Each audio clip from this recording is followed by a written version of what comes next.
Hey y'all, welcome to Gadfly, the podcast about third parties, fringe candidates, and generally weird American electoral history. I'm Dusty Wilson. I'm Una O'Leary. And we are getting back into talking about the 2024 election, and I'm pretty sure that that's just going to be the topic of conversation until the election, just because it seems like more and more candidates are actually running serious campaigns, and by that I mean there are a lot of people getting on state ballots, and I feel the need to talk about them if they get on enough. Yeah, And we gotta alert people. Like, we need a griftometer. right? Oh my God. I think we'd have to grift on a curve because, like, there are some grifts and then there's some stuff where it's like you're just doing this because you have nothing else to do or you're just doing it to piss someone off. And that's okay. Yeah. But yeah, so I think that's kind of how things are going to be going. But before we dive into that, we do have a correction from the last episode, and this comes from John Steins, longtime listener, amazing voice actor. For longtime listeners, you might remember him as the guy who played Lyndon LaRouche during our LaRouche episodes. Yay! But John pointed out in our last episode, I brought up that, presidential nominees typically don't get Secret Service people attached to them because typically they don't get assassination attempts. And I brought up Theodore Roosevelt, as the last guy who there was an assassination attempt against when he was running for president. And John was very keen to point out that Robert F. Kennedy Sr. Did successfully get killed in 1968. That is such a good point. Wow, Yeah. we were not on that. Yeah, it's the kind of thing that would make you fail a basic history class. And that's why I'm definitely bringing it up now, because I think RFK Jr. has made me just completely forget about Bobby Kennedy in general. 100%. 100%. Yeah, it's not a great excuse, but I think that's what happened. But he's 100% correct. I think Bobby Kennedy is getting Secret Service protection anyway now. So Our little Bobby Kennedy Jr. yeah, Yeah. which Well, has caused a few other candidates to complain and say they deserve Secret Service, and it's kind of not true, but whatever. you know who needed Secret Service? Who? That bear cub. Oh my God. It's for those of you who don't know, RFK Jr., in what some are considering to be a bid to distract people from a hit piece that's coming out in a day or two on him, killed a baby bear and then just dumped it in Central Park to make it look like someone killed a bear in Central Park. A small asterisk for allegedly, because Because what he he said actually is that admitted he to it. found a dead cub and he Okay. took it because he was going to skin the cub Mm, and maybe save its meat. mm, Then he went to a Peter Luger steakhouse, and then he was going to get on a plane, so mm. he couldn't keep the bear cub. This is why this man drives me insane, because he'll say, like, it'll be that sense of like, no, that's not the truth. The truth is, and then it's something like 10 times weirder, where it's like, if you had like just said like, yeah, I hit a baby cub, it's like, that Mhm. it's really shitty, man. But like, do you want to mention how you feel sorry and like Right. anything? And instead it's a sense of like, I didn't kill the cub. I found it on the sidewalk, Mhm. and then I was going to skin it. And it's like, bro, wait, what? Like, I think in that story, I'm more distracted by like the random rich dude flexes where it's like I went to a very so much. difficult to get into steakhouse and then I had to Yes. do a private flight out of town. So of course I dumped the baby bear in Central Park. And then Yeah, the things he focuses on that like you need to know, the Mhm. details that matter to him. But it just reminds me of like what came out during his divorce proceedings, where Mhm. it's just like, I can't possibly pay alimony because there's a worm in my brain, and that worm hurt my brain, and now my Right. brain doesn't brain good, and so I can't make the same money that I did. And it's like, Jesus Christ, man, like, I don't know who's handing you a shovel every time you open your mouth, but stop digging. It's wild. Well, and the thing that it has gotten so ignored by this, do you know who he told that bear story to? Roseanne Barr. Roseanne fucking Barr. Weird. That is the weirdest detail of the story, and it's still overshadowed by so much bullshit. And I think I read somewhere that it was like a relative of his wrote about it in the New York Times, saying that a car hit the bear like 10 years ago. Is like a distant relative of JFK wrote about it in the New York Times. Because there's only 7 people in the whole fucking world. Man. So yeah, so we forgot about Bobby Kennedy because of all this bullshit. Yeah. Ugh. Anyway, so we're going back into the 2024 election, and this week we are talking about the 2024 Constitution Party Convention. So, if you want to catch up on who the Constitution Party is, I'd highly recommend listening to our episode on the 2020 convention. We go a bit in depth about the origins of the party, what they stand for, and things like that. But if you got things to do, don't want to hop back and check that out. The basic gist about the Constitution Party is if, let's say, you're a conservative or a Republican, but you've always been really mad that they're not conservative, religious, or follow the Constitution enough. If that is you, then the Constitution Party is here for you.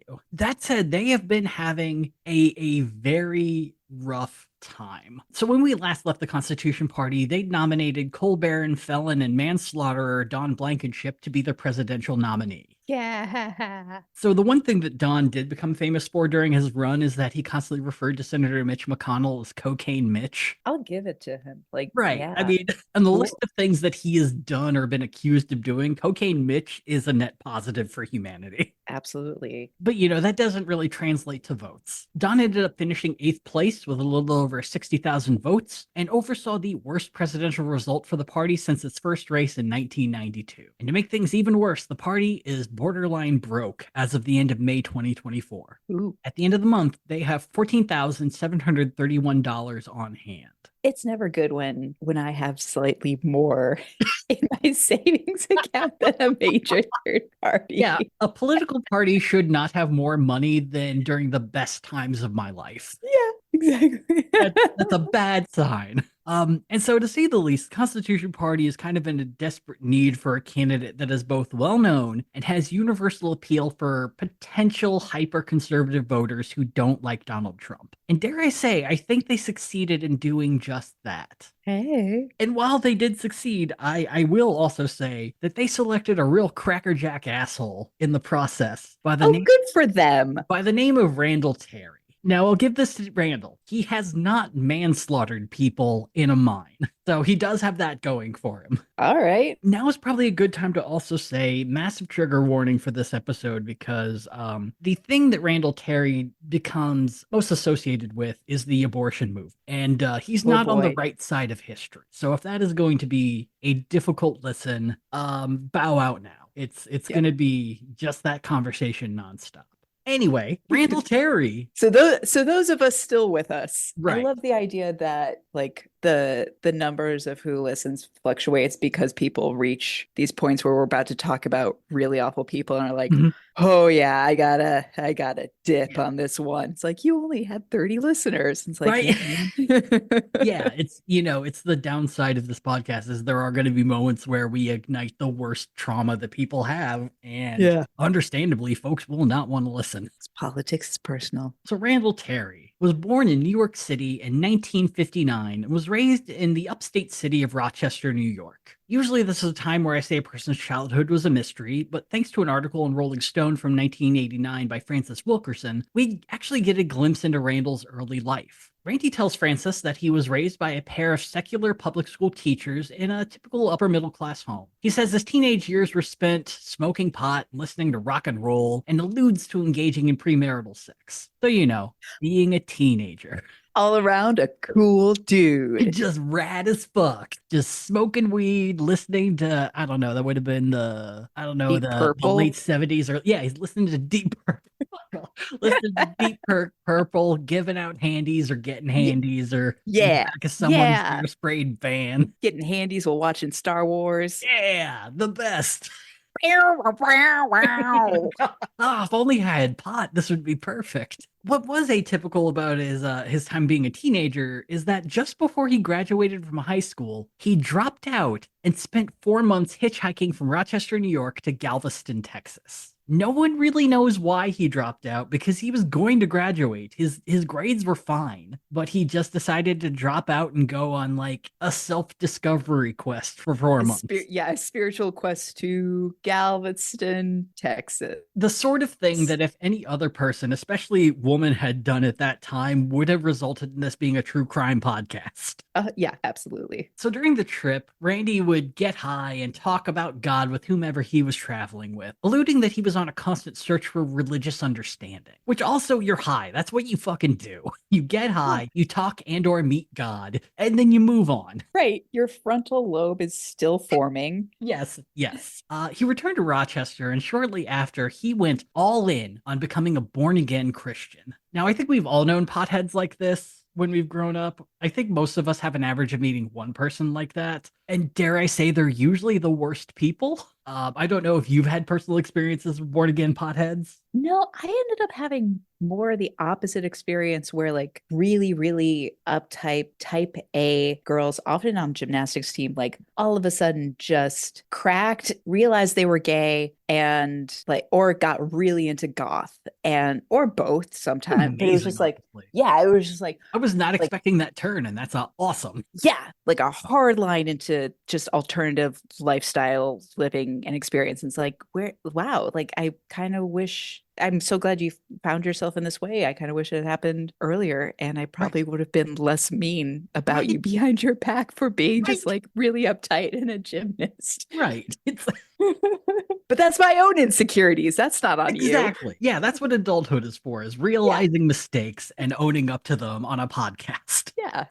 So Randy gets back to Rochester. He's a born again Christian now. And despite not attaining his high school diploma, he immediately enrolls in classes at Elam Bible School, which I assume has a pretty lax entry code. Well, they certainly don't give a shit about whatever A through F grades you got from some secular public school. Right? Being raised by your fucking asshole parents who may or may not believe in God to a high degree. Fuck that. It's like, did God give you an A? You're about to find out. Come join this college. So while he was there, he learned Spanish and began missionary work in Central America. In between studies and missionary work, Randall met his wife Cindy, and in 1981, the same year Randy graduated, the two were married. Mazel tov. They moved to the downstate town of Binghamton, but for the couple, that was kind of meant to just be a short stay, and their goal was to just save up enough money for them to move to Mexico and then continue missionary work in Mexico. And after 2 years of working as a used tire salesman, it seemed like this was going to become a reality. But in 1983, that would be the year that Randy's life, of course, set itself. It was the year that Randall became adamant about doing everything he could to outlaw abortion.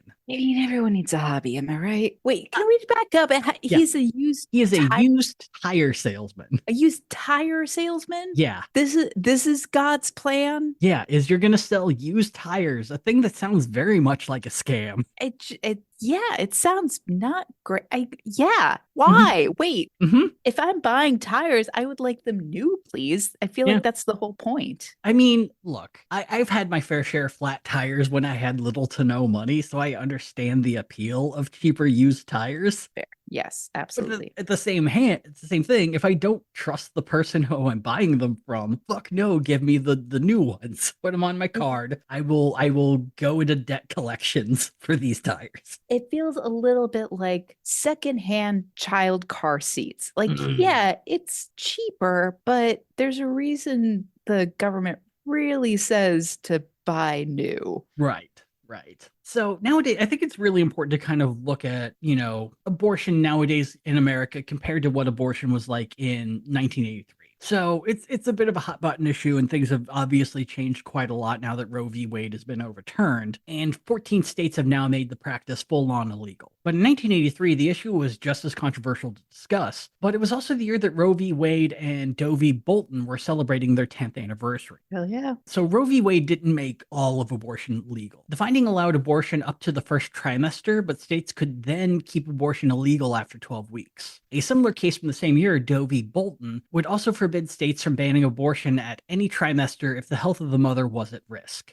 Complete legalization of abortion didn't occur until 1992 after the finding of Planned Parenthood v. Casey. So when Randall decides that he wants to outlaw abortion, he means overturning the 12-week window, as well as in cases that the mother might die during childbirth. So like our current hellscape and Yeah, less like yeah. what was going on then. Yeah, I Mhm. think like a really good temperature check is to watch. I want to say it's Fast Times at Ridgemont High. One of the main characters, it's like she's like a sophomore, junior high school student, and decides to like sleep with someone, doesn't use protection, and then realizes she's pregnant. And I think her older sister, like another one of the other main characters, like just takes her to an abortion clinic. And it's like it's treated like so not a big deal. That's And amazing. then, yeah, unlike, say a movie like Juno, where it's like Hmm. the first act is this whole like hemming and hawing of, do I get an abortion or not? Right, right. So lucky for Randall, he's not going to have to go far to find an organization to fight against. In 1981, Southern Tier Women's Health Services was founded and opened their first clinic in Binghamton. The clinic offered a wide range of services, but it was abortion that put them dead in Randall's sights. He began doing solo protests in front of the clinic,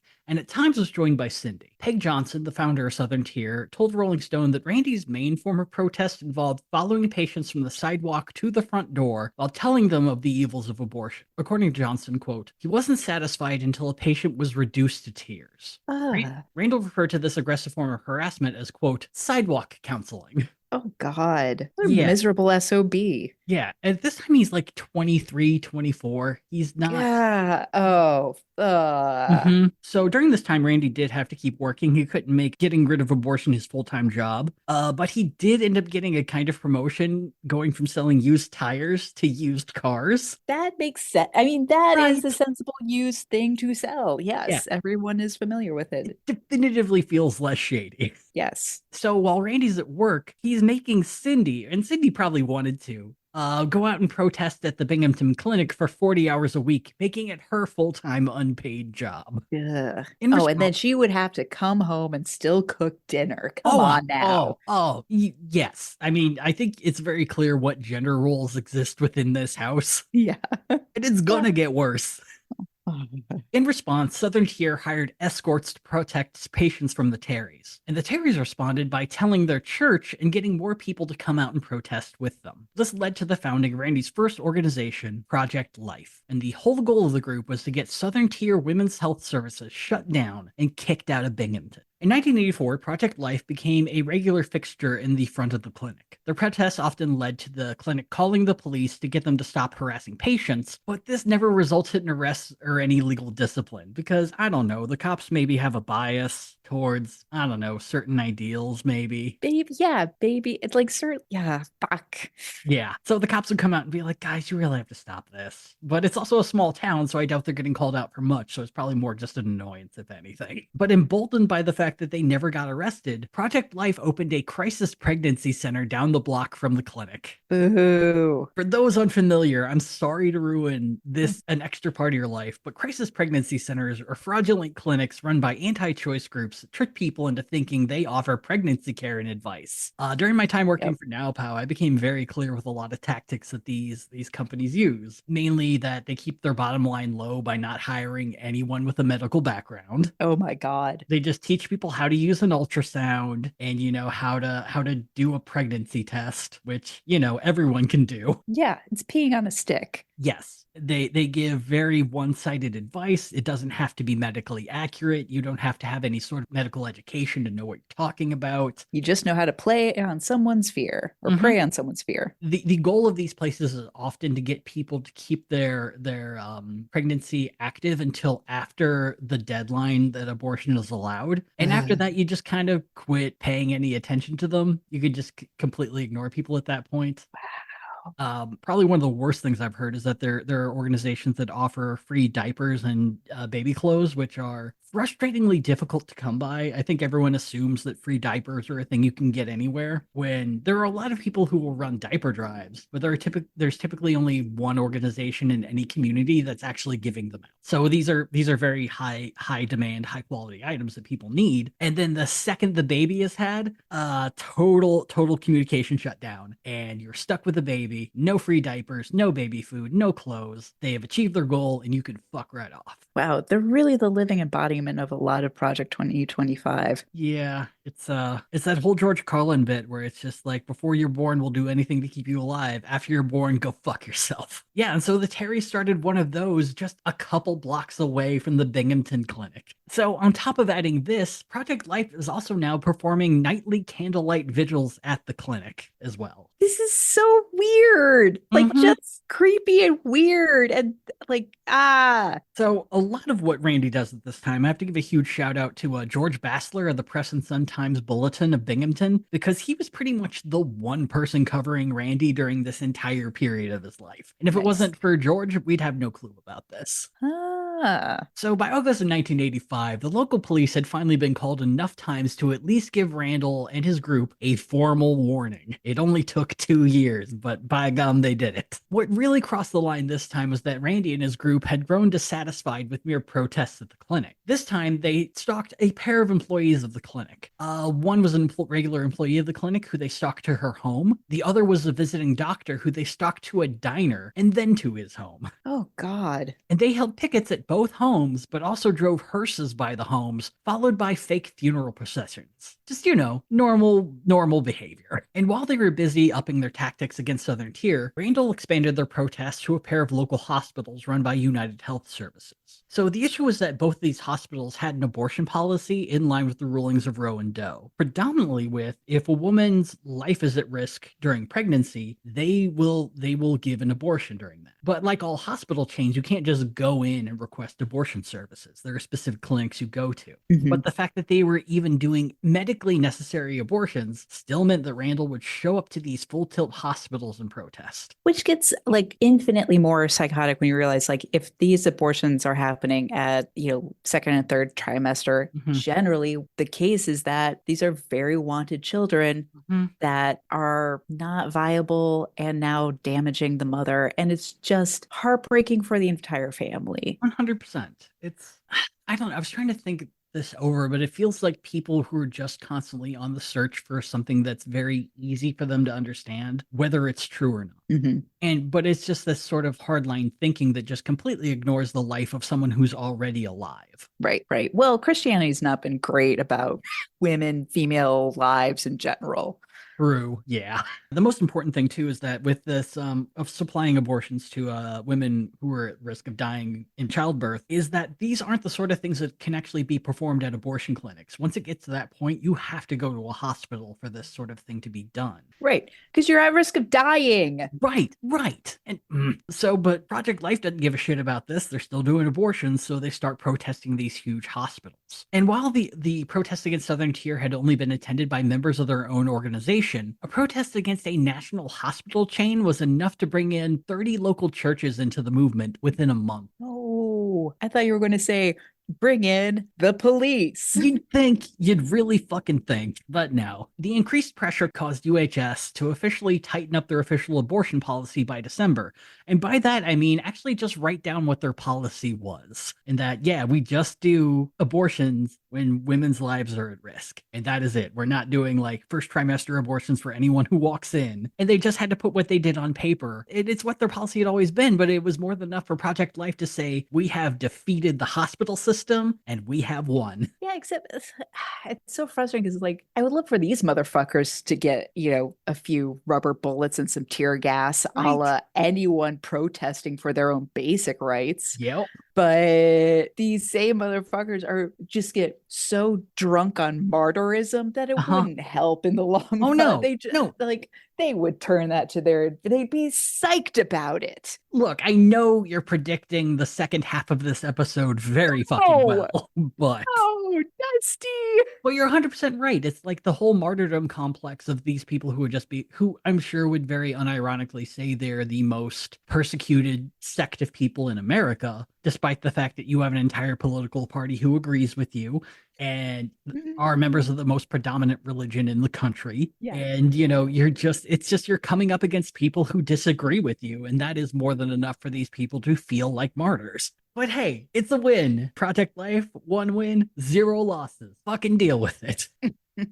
So going into 1986, Southern Tier had dealt with 3 years of nonstop protest with the barest minimum of help from local authorities. So they made the only decision that made sense to them, and they decided to move the clinic from Binghamton to the nearby town of Vestal, which is about 15 minutes down the road. And this should have been viewed as a victory for the Terrys because technically they have now gotten abortion out of Binghamton. But they can't accept this sort of win because it's still near enough by that it's like taunting them. So it was never about it being in Binghamton. It was about it being an option. right. So instead, it leads the Terrys to become infuriated with the town board of Vestal. Randall accused them of secretly helping the clinic and hiding the move from the public, letting them go in the dark of night to this other town to kill children and shit. When in actuality, the town board rebutted this by saying, it's just a business moving to a town, and unless there's a zoning violation, which there was not, there was absolutely nothing they could even do if they wanted. But why let the truth get in the way of a beneficial conspiracy? No. Randy promised that Project Life would show up at the next Vestal town meeting and show the powers that be that they better do everything that they can to block Southern Tier from moving. And true to their word, 150 anti-choice members of the org arrived to make their unhinged case. But missing from the crowd was the ringleader himself. And that's because Randall Terry finally got himself arrested.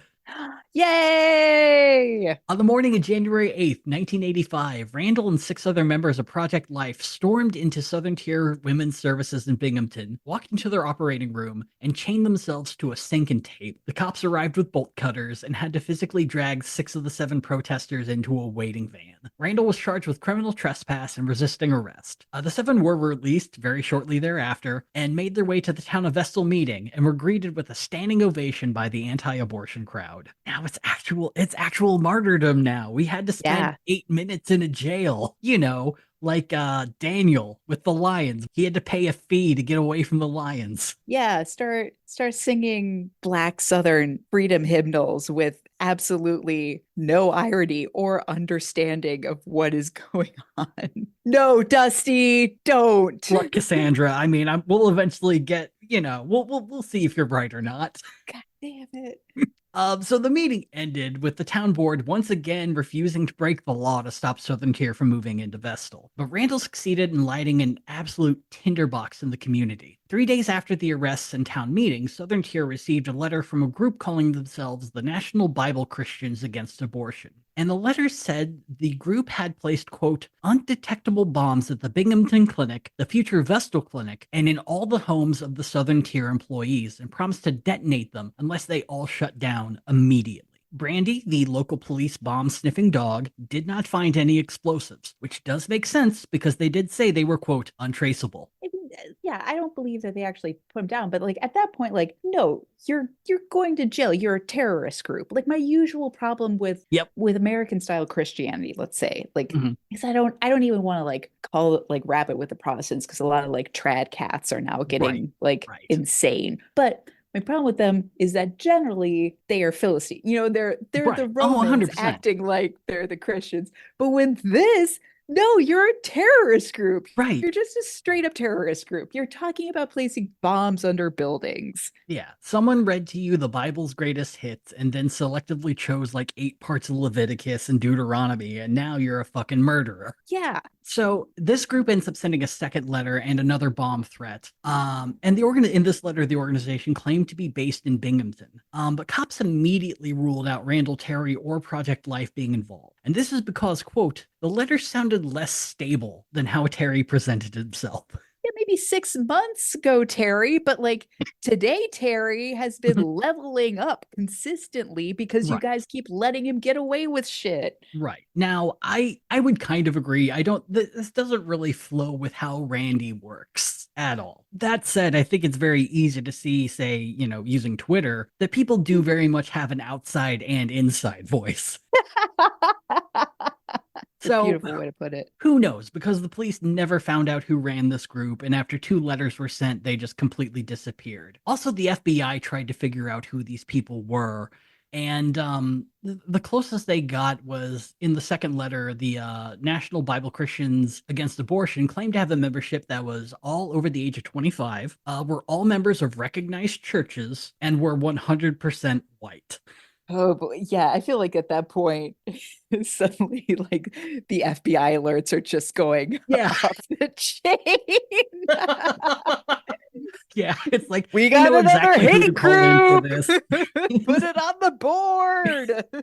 They also said that the FBI and the police would never find the identities of the group because everyone had sworn to kill themselves if their names were ever discovered. These people could never. These are Right. weak-willed monsters. Right. It's, at the very least, it's one weirdo who knows Randy, who's like, yes, I'm over 25. I am white. I'm a member of the local church. Also, I have a lot of free time. Just like, none of you could pull off a Jonestown. I got ambitions, motherfucker. So, despite the threats being amped up a notch, Randall continued his daily protests of the Binghamton Clinic. On January 20th, he led a 200-person rally against the clinics. However, he was arrested again due to refusing to leave the clinic and to move the protest onto public property, aka the sidewalk. Again, he was released shortly after booking. And of the arrest, Terry stated, quote, "It's just wrong. They don't arrest any pro-choice people. I don't know why they persecute us. I hate it so much. So I'm only much. trespassing on private property and yelling at people until they get to a door." Point to a pro-choice protester, please. Let's start Right. there. My favorite part of Luke is when the apostles yell at people until they go inside. And so the main reason that Randy also said, why are they not arresting the pro-choice people? Because there were pro-choice people standing in the parking lot as well. And those were the 250 pro-choice people that the clinic invited to be there to counter Randy's protest. So that's why they Yay. weren't being arrested. Yay. His next step involved inviting who many at the time considered to be the most extreme anti-abortion activist to Binghamton to join in on the action, a Chicagoan by the name of Joseph Schneider. By the mid-80s, Joseph had become an immensely hated individual, predominantly due to his habit of yelling at patients via a bullhorn directly in their faces and staging mock funerals outside of clinics. These tactics are included in his book, 99 Ways to Stop Abortion. Other tactics he endorsed include boycotting all businesses within the same building as a clinic, having people pose as patients and then make a big to-do once they're inside and decide to not have an abortion, and driving hearse-led motorcades past the homes of doctors. So obviously Randy had read this man's book. Got it. God, Randy's not even original. Nope. So when asked why he employs fear as a tactic, Schneider said, quote, "Abortionists aren't scared of God. They might as well be scared of me." Boo. When I read that, the hubris. Mm-hmm. The hubris, because that's what it comes down to. Is just like, if they really care that like God's going to sort it all out, then just let them be and let them get the abortion. Fucking right. And look, they're not better than God. As soon as I read that quote, I thought to myself, motherfucker, you are from Niles. You are not from Chicago. Oh, truly, that is the most reprehensible act of all of this. I have no proof that he's from the suburbs, but this gives off Lake County vibes. This is huge Collar County vibes. Mm-hmm. Absolutely. Now, to be fair, in regards to bombing clinics, Joseph said he was against it, but only because he found the action ineffective in the long run. However, he would say, quote, "I'm on record as not losing any sleep over the bombings." Well, yeah, because he's psychotic. Yeah, I just love, the whole thing is like, I just think they don't work, but fuck it, man. Follow your bliss. Pro-life. Yeah, pro-life, boom. So when Joseph got to Binghamton, he mostly just gave speeches, thank fuck. But fucked up speeches nonetheless. The too long didn't read of them is simply, these fuck-addicted sex perverts are just pissed that we won't let them bone without consequence. And he also said he hates feminists because their whole reason for being is to not be women. Oh, that old chestnut. Yeah, I mean, you don't want to follow gender roles, you fucking weirdo. It's just, oh my god. So, in Schneider's point of view, feminists support abortion to keep women, quote, unpregnant like men. I mean, yeah, what? Like, but also men can't. This feels like one of those things where like a Freudian psychoanalyst would just have a field day with this guy on the couch. It's just Right. like so really like yes, so that women can be unpregnant like men. So what you're saying is maybe your anger stems from the fact that you yourself cannot give birth. He's like been kicked out of the shed aquarium for yelling at seahorses too many Yeah, times. exactly. And also, like, this whole idea becomes ultra fucked and complicated once you bring trans people into the equation. And it's like, Oh, yeah, but we're still in like what, 1986? right, right. But it's just like such a horribly flawed argument to begin with. And look, an unpregnant by itself sounds like the title to a very little heard emo song. Just everything about this guy is fucking horrific. So despite all of this, at the end of the month, the town of Vestal found no wrongdoing in Southern Tier moving and approved their relocation. And Randall responded by getting arrested yet again after entering the Southern Tier offices and staging a sit-in. Of the new arrest, Cindy Terry would say, quote, "Persecution is a litmus test for a Christian. If you're not being persecuted, you're probably doing something wrong." There it is. Yep. That's why they're a pain in the ass everywhere they go. I mean, if you listen to a Knowledge Fight or Alex Jones on a regular basis, one of his big things is like when he's persecuted, he knows he's over the target or doing something right, not committing libel or defamation or anything. It's like every Bankruptcy fraud. yeah, every bad thing that happens is actually proof that you're being the bestest person. And it's making you stronger. Look, I mean, I've been drinking Brain Force for about a week and a half, and I met God. He's fine. So speaking of persecution, let's take a brief moment to talk about the Vestal Deputy Supervisor, Harold Bennett. So after Joe Schneider came to town on January 23rd, Harold started getting nonstop calls from anti-choice activists daily from 7 a.m. to 1 a.m. to get him to pull the permit allowing Southern Tier to move to his town. What made it worse, though, is that his wife, Joanne, was in the hospital in critical condition, and he kind of needed the phone lines open so he could get calls from the hospital if he needed to come in. And at first, this is something that he told the people who were calling and begged them to be like, "I hear what you're saying, but my wife's in the hospital. Please keep the line empty." And they responded by ignoring him completely. His wife did end up dying after 8 days of nonstop phone calls. Oh. When asked by the press at Sun Bulletin of his opinion of the anti-choice activists, Harold said they wouldn't be legally allowed to print how he truly felt. Nice. Yeah. Yeah. Also, while we're at it, I really want to bring up town board member Rosemarie Fairbrother, who was just a champion during this whole fucking event. During the first town meeting, a dude kept yelling about how women should use birth control if they don't want to get pregnant, to which she interrupted him and asked why he didn't think men should share in the responsibility as well.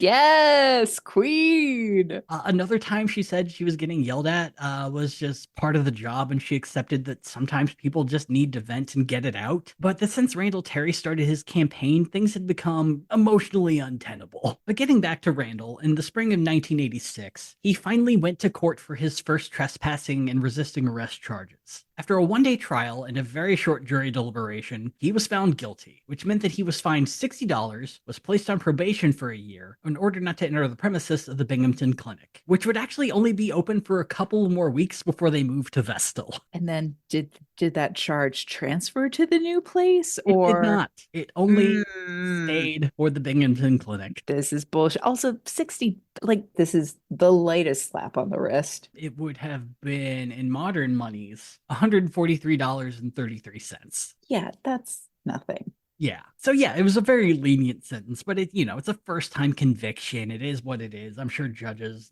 are encouraged not to go whole hog on the first conviction. If you're white. Yeah. Nice. Thank you. I meant to add the asterisks in your correct. So yeah, so this is all easy stuff for Randall to do. Technically, all he needs to do is wait a few weeks and he'll probably be in the clear. So he went right back to the clinic after court and got himself immediately arrested once again.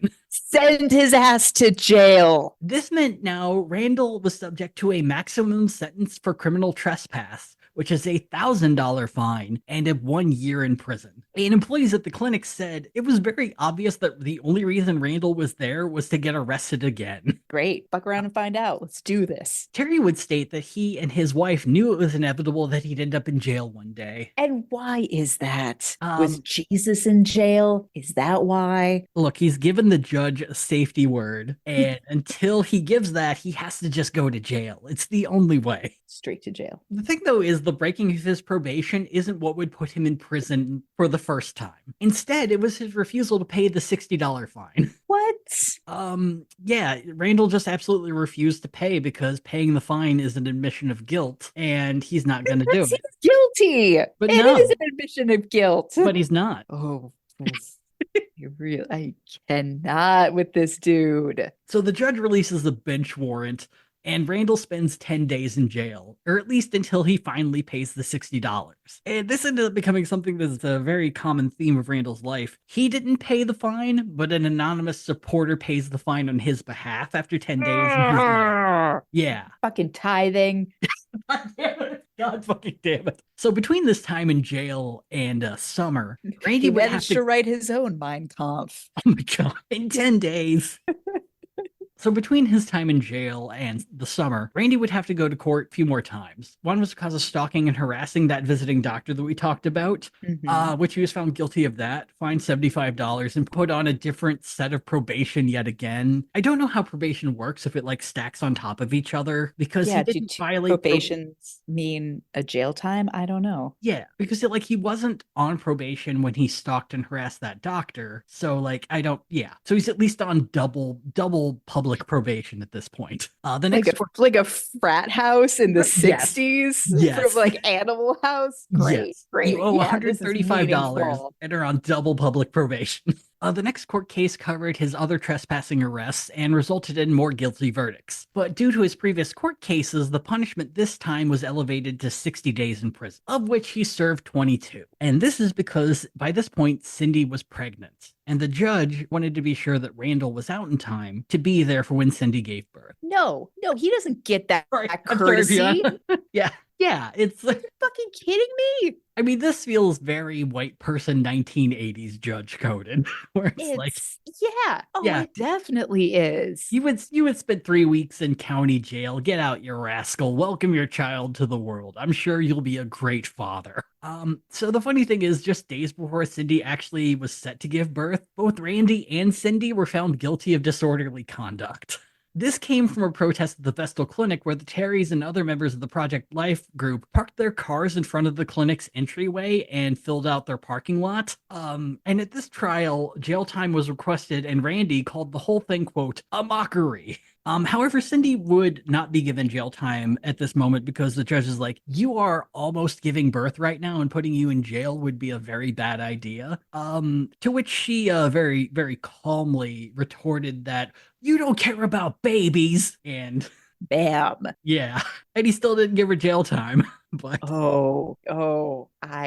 The way I wish, like, just full Sicilian curse. I hope you have the kind of complications you protested against. well, Cassandra, I mean, not about this pregnancy, but Oh God. Okay. Cindy at least gets her due in Yikes. ways. Yikes. Randy also said, quote, can you imagine requesting jail time for first-time offenders on a violation? Which, yeah, that's how crime works. Yeah. Also, this isn't your first time It's offending. it's really not. But yeah, if you commit murder and it's your first time, yeah, you're gonna get jail. Certain crimes require jail, as the law is written. But even before he could be sentenced for that, Randy found himself in even deeper non-protest related shit. On September 5th, a 20-year-old by the name of Brian Similewski was working at Chef Italia when he got his hand caught in a food grinder. Oh God. Now, his hand was able to be reattached, and he ended Oh up my living a God. full normal life after this with a completely working hand. Wow. But Randy almost made sure that that didn't fucking happen. Oh, So Randy and Cindy are driving in their car, as you do, because and you're not in jail because fuck the system. Anyway, continue. as they're driving by Cafe Italia, they see, an ambulance sitting out front, and they are doing their best to supply aid to Brian. So Randy pulls over, walks right up to the EMT supplying life-saving medical care, puts his hand on the EMT and starts praying. Oh my this is psychotic nonsense. Oh, I forgot to mention that Terry actually entered the room where they were doing this and loudly stated that he was a minister and that he wanted personnel to step aside and stop treatment as he prayed. Sir, this is a Wendy's.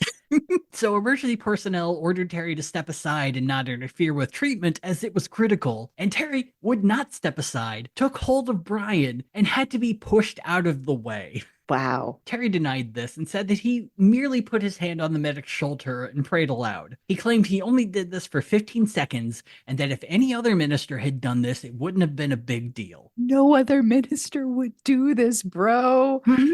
So the courts found differently and charged him with second-degree obstructing governmental administration and trespassing. And despite admitting to interrupting emergency care, Randy and his supporters spun this as both an attempt to shut down his protests and also the government's attempt to jail a preacher for the simple act of praying. Yeah, sure. Just the simple act of loving on your faith to people who want nothing to do with it Look, ever. he just broke into a regional Italian restaurant while a man was bleeding out on the floor and wanted to say some tongues at him. And suddenly you're not allowed to do that anymore? I thought this was America. First Amendment would or whatever is the first thing that gives me the right to religion, Yeah, but thanks, also Gorbachev. somehow allows me to make sure that there is no other religion. And the most frustrating thing about this is I cannot find any evidence that the trial continued after he did this. I can't find any sentencing information. I can't find that it actually went to court. There's every chance that Brian possibly dropped charges just because he didn't want to deal with it. Because he's all right. Yeah. They say in Arrested Development. Yeah. Yeah. And there are like future news articles where he's like, he was the best man at his brother's wedding. And like his life seemed to be that much better. It's like I think he's still alive and living in Binghamton and doing fine. That's great. Yeah. Truly. I don't know why I said it with that tone, but it's also just so frustrating that like if I was 20 and I was at risk of losing my hand in a gruesome fucking accident, I think the last thing I'd want is some Brother Jeb type asshole coming in, pushing aside EMTs and praying. Absolutely. Yeah, that would hinder my recovery. But we got to move beyond that because charges, apparently everything got settled or whatever. And Project Life was about to move on to new and better frontiers because going into 1987, Project Life ended up failing at stopping Southern Tier. In fact, Southern Tier Women's Health Services still has a location open in Vestal to this day, as well as 5 other locations in New York and Pennsylvania. But Project Life and Randall Terry doesn't view this as a loss. This is actually a huge win for them, because this is what they would use to springboard to go national. And in 1987, Project Life ceased to be, and from their death was birthed Operation Rescue. Please tell me 3 days later. I don't think he's that good at symbolism, but that should have been what happened, yes. Yeah. And like all good new products, Operation Rescue began with sort of a test rollout. You got to see how the public's going to respond. Right.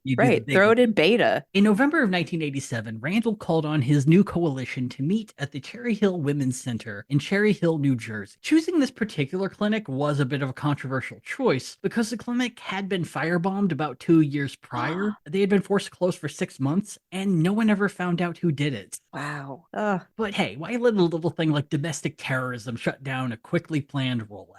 On the very first day of protest, Randy descended on the clinic with 500 other protesters, with 2 simple orders. One is if you're willing to get arrested, you have to block the front entrance of the clinic. And every time someone gets arrested, then another body has to go in to fill that place until the police have arrested everyone willing to do this. Now, if you're not willing to get arrested, you stand aside for support and sing, hymns and all sorts of music to give people inspiration who are doing this work. These tactics were inspired entirely by the nonviolent actions of Martin Luther King Jr. during the civil rights movement. No, I knew it, but I'm still mad. He took this so literally that singing protesters made a point to sing "We Shall Overcome" during the protest. No! Yup. I hate everything about this. Probably one of the most frustrating things about this is like in the beginning, it was kind of like, Randall would occasionally bring up how he admired Martin Luther King Jr. and his peaceful protests during the civil rights movement. And eventually towards the end of his reign of Operation Rescue, he was starting to allow comparisons between himself and Martin Luther King Jr. that it just became synonymous, that he was like, I'm like Martin Luther King Jr. trying to help all these children. Which is curious because I just know this is a guy who hates Black people. You can kind of feel it. Give me a look, Dusty. Look, there is going to be a part 2. So yeah. I'm not going to say he's a full tilt racist, but there's definitely a story you're going to want to know. Or regret knowing. Right. So that said, there is a third tactic to his protests that he, is less willing to bring up. And that's if anyone tries to counter protest or disagree with you or walk past you to get into the clinic, you are to surround them and yell at them until they leave. Jack O'Brien, a rep for Operation Rescue, stated, quote, "Despite all the alternative education we've provided, the flow of people into abortion clinics is still the same. The truth is, we're left with no choice but to take direct action." And this direct action led to 210 arrests for criminal trespass by the end of the day. Now, as to whether the protest was a success depended on who you asked. Jill Press, the clinic's director of counseling, told the press, quote, "They're hindering access, but how are they ultimately stopping anyone? I mean, they aren't here every day. If you made the decision to get an abortion, you're not going to just forget about it. It's not like getting a haircut." Jill's also noted for wearing a patch on her shoulder during this protest. That's just a clothes hanger with an X through it and the words "never again" below it. Nice. Yeah, Jill's a fucking badass. Yeah. In the end, the protest did close the clinic for the day, but workers noted that all appointments were rescheduled and the clinic received a temporary restraining order from a judge against the protesters. The local courts had to set aside 6 weeks just to deal with the arrested protesters, who all faced fines between $250 and $500. Also, just like the Southern Tier, the Cherry Hill Women's Center is still operating to this day and operates under the Women's Center's banner in 4 other clinics across America. Yay! So once again, Randall, you accomplished nothing. Yeah, like Cherry Hill's a really nice, I don't know, suburb, city. I think it's the suburb that feeds into Princeton. So like a lot of professors and like we're talking like an educated, like well-off community. Right. So since the protest in Cherry Hill was such a quote-unquote success, Randall was ready to turn things up to 11. In May of 1988, during the week of Mother's Day, Operation Rescue was set to lead a week-long protest of multiple abortion clinics in New York City. And sure, I've been very flippant towards this organization, but I do have to grudgingly state that the protest was, at this point, pretty well put together. They anticipated 800 to 1,200 protesters showing up, and to ensure that they would all have a place to stay, Randy got them a ton of rooms at a pair of hotels in Times Square. Which, if you know the phrase Times Square in the 80s, yeah, it's also kind of hilarious that he did this, because on one hand, yeah, it's the cheapest option you're going to get for staying in New York City, but it's a few years before Giuliani kicked everyone out. And at this time in the 80s, Times Square is nothing but porno theaters and sex as far as you can fucking see. Yeah, den of iniquity. Yeah. It's I hope they got pickpocketed. I hope they got bed bugs. yes. I hope they got the experience they absolutely deserve. Right. As for the I hope they got catcalled by 14-year-old streetwalkers. Yeah, I hope Curtis Sliwa ignored them on the train.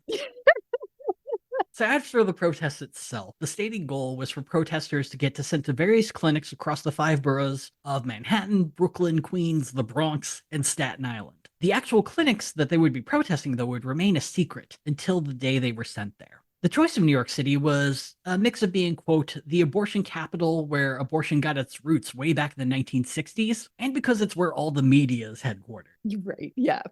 So the first, because if you can make it here, you can make it anywhere, baby. Right. And so I think the first half of this is sort of a sly direct reference to a group called Clergy Consultation Service on Abortion, which was a New York City-based organization of Protestant ministers and Jewish rabbis to help people find safe abortion options prior to Roe v. Wade. And just before the protests, all of the clinics in the city were prepared and got restraining orders, which included stipulations that only 2 people could approach any patients of the clinics, which I'm sure, Operation Rescue is going to follow that and be very respectful.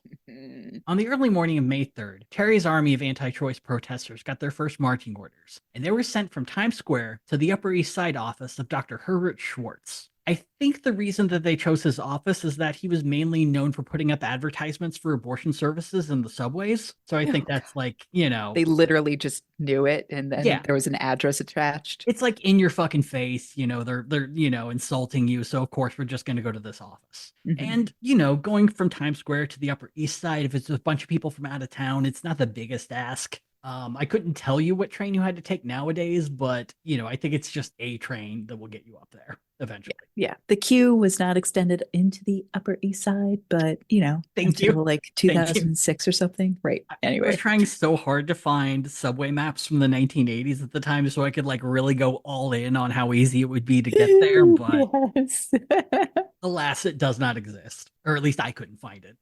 Now, here's where I retract my previous statement as to the protest being well planned, because you have about 1,000 protesters there, and the sidewalks in New York City can fit maybe about a dozen people at a time if you're standing Yeah, still. yeah. And then you're fucking up traffic and you're dealing with New Yorkers. Right. So good luck. Yeah. If there's anything the NYPD loves, it's when people obstruct traffic. Yeah, they're coming in with the horses. Yeah.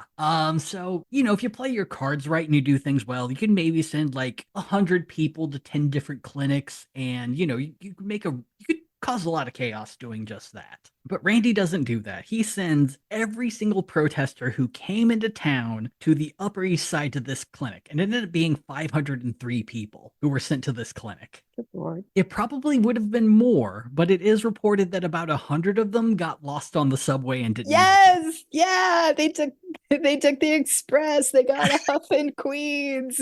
And in this place called the Bronxuxes. I don't know how I got here. It was on fire. We were very scared. I just stayed on until I got to Yonkers, and can I get a ride back, please? But yeah, so out of these 503, every single one of them gets arrested for disorderly conduct. Now, the thing that made this a success is that of those 503 people, each and every one of them were released within like an hour of booking. So despite half your people getting arrested on day one, they were out of jail and ready to go on day two. Now, this is going to be the first case where we aren't going to talk about a clinic succeeding long term, because Dr. Schwartz lost his medical license in 1996. Oh no. And not so much for performing abortions, but for, quote, failing to perform necessary diagnostic tests before performing abortions, failing to monitor patients during procedures involving general anesthesia, administering general anesthesia without any training in anesthesia or respiratory support, and failing to correctly evaluate the age of a fetus before performing an abortion. God, women's healthcare is a nightmare in this country. Really, yeah. He ended up getting 29 acts of misconduct racked up against him between November 1994 and May of 1995. So who knows what he was doing before he got looked into. Yikes. Yeah. So, Yeah, and with like a Tony address in the Upper East Side, you just right? assume It's guy's yeah, got to be good. yeah. You would. Then again, One he's would assume. advertising on the subway. So, Yeah. Yeah, so it's the whole headless chicken, blind squirrel nonsense. Like occasionally you're gonna pick the right person to protest. It might just be for the wrong reasons. Yeah. So on to May 4th. On this day, Operation Rescue got a little more adventurous. And instead of staying in Manhattan, they went off to the oft confusing borough of Queens. Now, the thing with Queens, for those of you who haven't been there, is that unlike the other boroughs, it's composed of about 39 independent cities and towns, one of which is Queens. But that Queens is only a small part of Queens. It isn't the whole Queens. It can get a bit much. But they end up selecting a location called the Queens Women's Medical Office in Elmhurst. And once again, by Operation Rescue standards, it was a huge success. And this is especially because people couldn't actually get into the clinic because of Operation Rescue. And this was because the NYPD didn't create a clear lane for patients to get into the clinic, and the medical office had closed for the day. Fucking hell. And just like the Cherry Hill Clinic, the Queens Women's Clinic also dealt with a bomb threat in 1986. But in this case, cops actually found an active bomb on the site. Holy shit. The story behind this is also wild. It was planted by a guy named Dennis Malvasi, who was a Vietnam War vet. But when he returned to America, he ended up meeting a guy by the name of Andy Milligan, who was a bit of a kind of an infamous B-movie director and playwright. Some people might know him from MST3K. He has one movie called Legacy of Blood that I kind of unironically like because it's so fucking weird. And he just took a lot of people who weren't regular actors in New York City and did plays, and really hated it when people asked him, "What's my motivation?" He bought a dilapidated mansion in Staten Island and filmed movies in it until his theater company died and he moved to LA. Nice. Yeah, Andy Milligan is a pretty all right dude from what I can tell. So after Andy Milligan's theater company shuts down, Dennis Malvasi decides to do a complete pivot and just goes into domestic terrorism. And he attempts to bomb 4 different abortion clinics in 1985. Wow. He ends up joining the Army of God terrorist group, served 5 years in prison, and in 2003 served another 2 years in prison for harboring a man who had assassinated an abortion doctor. Wow. So with all of this background, Randy Randy chooses this clinic. Ah, During a time which I'm gonna note, Planned Parenthood has clinics in New York City. There are big name organizations running clinics in New York City, but so far he has chosen a single private practicing doctor and a smaller clinic in Elmhurst, Queens. yeah, because they don't have the national lawyered manpower behind them.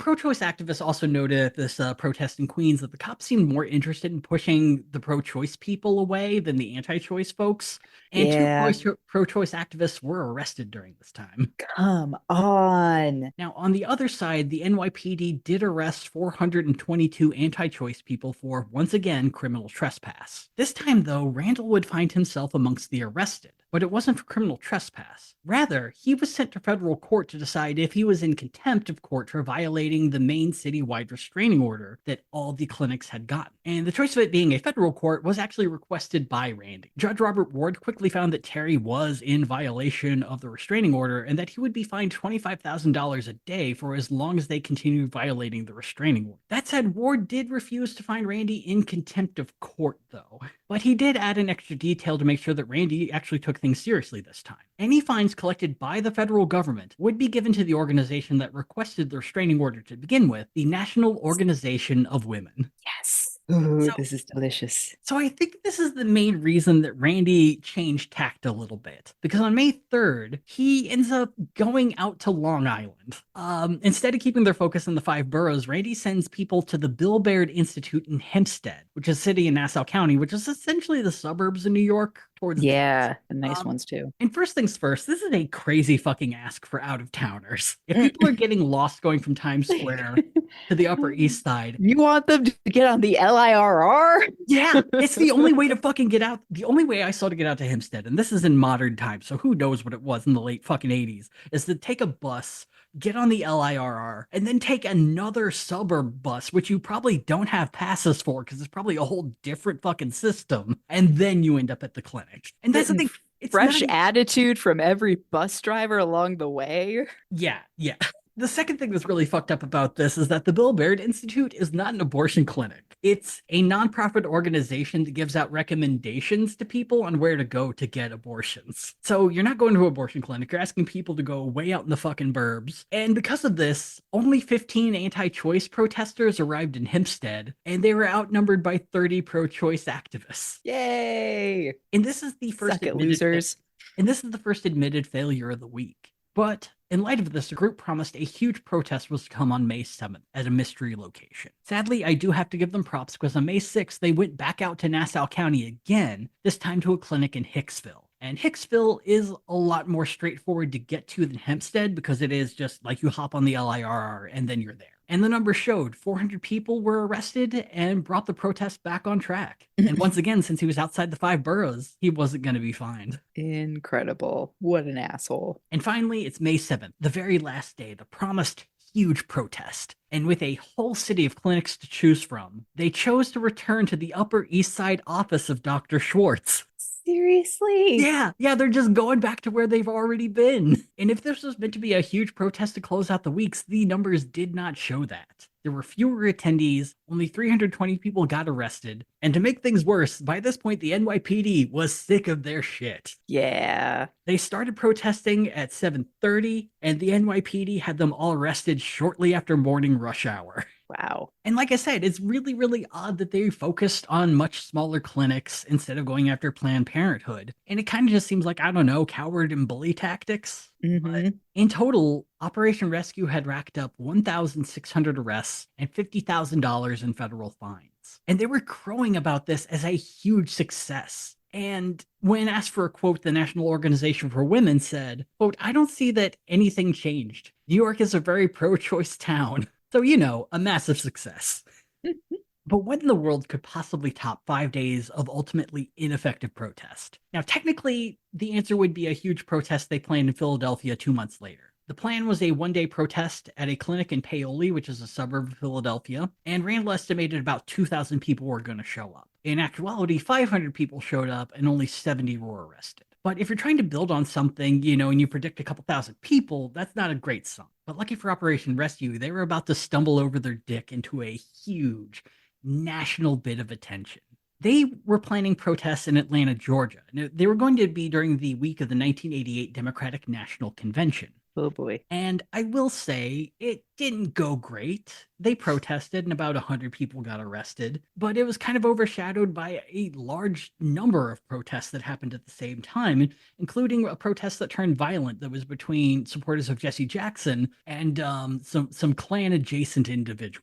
Oh. So at the end of the DNC, Operation Rescue really wasn't getting that much attention. That was until they came up with a new idea. So Georgia has a thing that when you get arrested, you kind of have to tell the police your legal name. So they know where to contact you with all of the charges, let you know when you got to be in court and all of that. Mm-hmm. And what about 80 protesters with Operation Rescue decided to do was when they were asked their names, they said, "My name's Baby John Doe or Baby Jane Doe." Got wanking motion. Look, Una, these are murdered babies that they're naming themselves after. Wanking motion. And because of this, they couldn't be let out of the Atlanta jail system. Yeah. And so they decided a new tactic. One, we're being persecuted and not allowed to leave jail.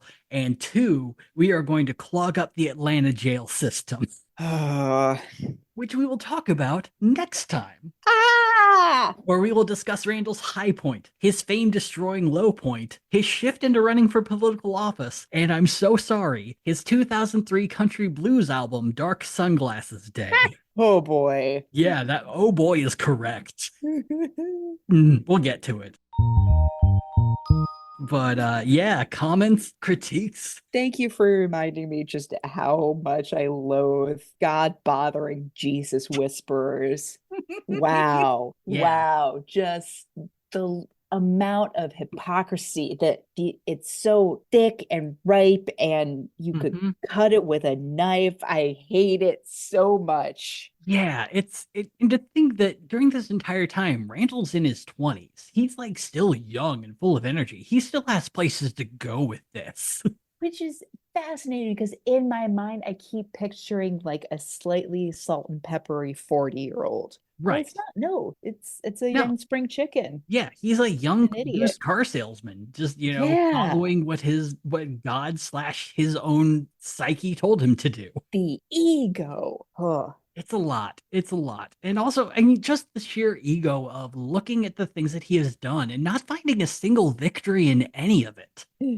It's like a lot of these clinics are still running, and the ones in New York aren't running just because they were pretty small operations to begin with, or were run by a guy who shouldn't have been a doctor to begin with. Oh, yeah. Yeah, like one of the abortion clinic in Queens is now like an immigration law office. The one in Hicksville, I think now is a Honduran restaurant. But it's not like New York City is, has a shortage of clinics to help people. It's, if anything, they probably have more at this point. All the metrics coming out right now since the disaster of Dobbs has shown that abortions are going up because you're not giving because it always ends up being that like there are no less and less birth control options as a result. Right. Well, yeah, and if you want to get on the whole soapbox of that, is like the best way to lower unwanted pregnancies is to increase education around sex. Yeah. Is to like allow sex education in high school, allow, free or low cost sex preventatives like condoms or I don't know, they still sell diaphragms. Are those still a thing? Yeah. Yes. Yeah. Does anyone like them? Does anyone use them? Listeners, email us with your feedback. Yeah, but it was like there are options that are available for people, and if those were made to be free or low cost, right? Or if there was less guilt, shame. Yeah, less shame around vasectomies, or just deciding that like I don't want to have kids, so I'm going to do something about it early on. Yeah, and especially increasing knowledge that vasectomies can be reversed. It's it's not a completely ending situation, and you can always adopt as well. Like there are so many options to be able to reduce the number of abortions that occur. And I just have to go back to that Jack O'Brien quote from Operation Rescue or Project Life or whatever, when he said, we've been trying to give people alternative information and no one's listening, so now our only choice is to force them to stop. There are other options, my dude. It was never about the abortions. Nope. Yeah, no one wants to be the villain of their own story, but goddamn. But yeah, just keep in mind, this guy is the official presidential candidate of the Constitution Party as we continue our story. For the evangelicals who could not turn a blind eye to Trump. Right. And I should have mentioned this at the top. If the name Randall Terry sounds very familiar to you beforehand, we've brought him up twice on this podcast before. In the Alan Keyes episode, we brought up the time that he got arrested at Notre Dame when Barack Obama was the commencement speaker. Oh, And he was kicked off Notre Dame for trespassing on private property. And we talked about him when we talked about Vermin Supreme, because he was the reason Vermin Supreme got banned from the St. Anselm College lesser known candidates debate, because he poured a whole coat pocket full of glitter on Randall Terry in an attempt to turn him gay. So yeah, this is the guy the Constitution Party pretty heavily chose to be their nominee. yeah. No, I think for what they are, they got the right man. I'd agree. I would actually agree. When compared to the other candidates who are running, he's easily the most well-known amongst them. And hilariously, not every state Constitution Party agrees. But we'll get to that. We'll get to that next time. Anyway, everyone, thank you so much. Apologies for the stuttering and me not really being as intelligible as usual. I'm exhausted and we're recording late today. Yeah. And we've kind of had a lot of news happening and it's just been a week. Yeah. Yeah. The head is still spinning. It really is. You know, we still don't even know if, like, next time we record this, if, like, Josh Shapiro is going to be the vice presidential nominee, and then we have to deal with that whole kettle of fish. Nothing like a dude who hid an actual murder and claimed it was a suicide in which a woman stabbed herself 20 times, including 2 times after she was confirmed dead. Anyway, I guess we'll see you next time here on Gadfly. Gadfly is a production of Added Serotonin. Our episodes are edited by Brianna Valentine of Rem Alternus Productions. Our theme song is Sophomore Makeout by Silent Partner, and you can find us on Twitter and Instagram at GadflyPod. Ready to level up your cosplay game? Check out the Geek Forge on Etsy. With a variety of props to give your photos that extra spark, you'll find just what you need. Hold magical fire in the palm of your hand, or take a potion to restore your mana. With a large variety of colors, you can choose your own magical flavor for your cosplay. Bring drama to your photo shoots with these vibrant props and more, all available at the Geek Forge. Are you ready to level up your cosplay?